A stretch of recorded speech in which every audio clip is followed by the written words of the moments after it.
বন্ধু কি অবস্থা তোর? এই তো আলহামদুলিল্লাহ। তোর কি অবস্থা? আসি রে বন্ধু, কোনো রকম ভাল লাগে না কিছু রে। মানে কি কুমার বন্ধু, একটা কল আইছে আমার। বন্ধু আমি 5 মিনিট পরে কথা বলছি। হ্যাঁ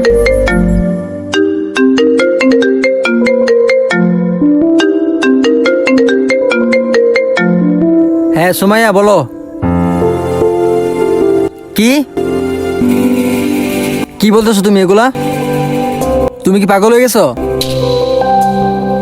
আমাদের এতদিনের রিলেশনশিপ, হঠাৎ তুমি ব্রেকআপ করতেছো? দেখো আমি তোমার ছাড়া বাঁচবো না। তুমি আমার না হলে কারো হইতে পারবো না, নয়তো আমার জীবন শেষ করে দেব। শেষ কথা। প্লিজ ফোনটা কেটো না, প্লিজ। ফোনটা কেটে দিল।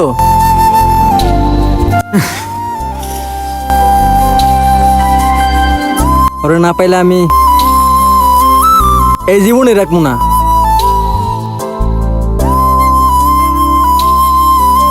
কি হয়েছে মমিনুল? আরে কি হয়েছে? দোস্ত আমার এই জীবনই রাখবো না।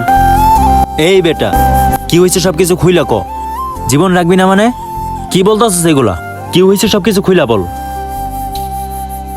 বন্ধু তোমার সাথে তো অনেক দূরের রিলেশন, তুই তো জানোসই। সেটা জানি তো। হঠাৎ করে ওর কি যে হইছে, আমার সাথে ব্যাকআপ করতে চাইতেছে। দেখ বন্ধু, সুমাইয়া স্যার আমি বাঁচবো না। আমি আমার জীবন শেষ করে দিব আজকে। তুই থাক, আমি আমার জীবনই শেষ করে দিব আজকে। আবে এই,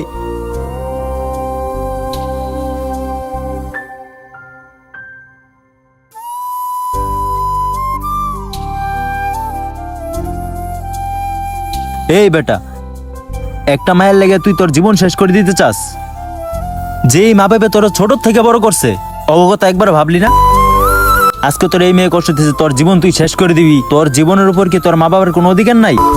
কি আমি বুঝলাম না, তুই একটা ইয়াং ছেলে, এইগুলো চিন্তা ভাবনা তোর মাথায় কেমনে আসে?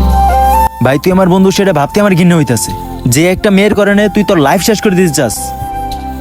তুই যে ওই মেয়ের কারণে নিজের জীবন শেষ করে দিতে চাস, তোর নিজের জীবন শেষ করলো আর কি হইব? ওর কিচ্ছু হইব না। ও আরেকটা ছেলে নিয়ে সুন্দরভাবে জীবন করবে, আর তুমি এখানে তোমার জীবন শেষ করে দিবা? হ্যাঁ দেখ বন্ধু, এগুলা ঠিক না। আমি আশা করি তুই সবকিছু বুঝতে পারছস। দোস্ত আমার মাফ করে দে। বন্ধু আমি আসলে বুঝতে পারি নাই রে, তোরে অনেক ধন্যবাদ বন্ধু।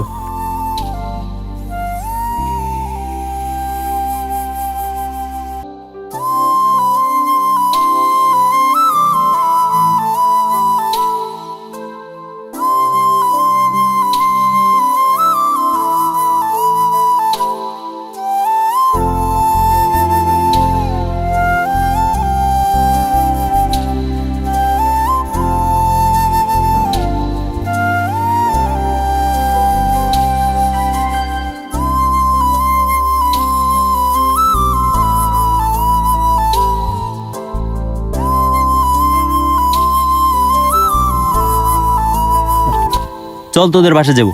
আজকে আমি রাতের খাবার তোদের বাসায় খেয়ে তারপর আমি আমার বাসায় যাবো। চল বন্ধু, চল। ওকে চল।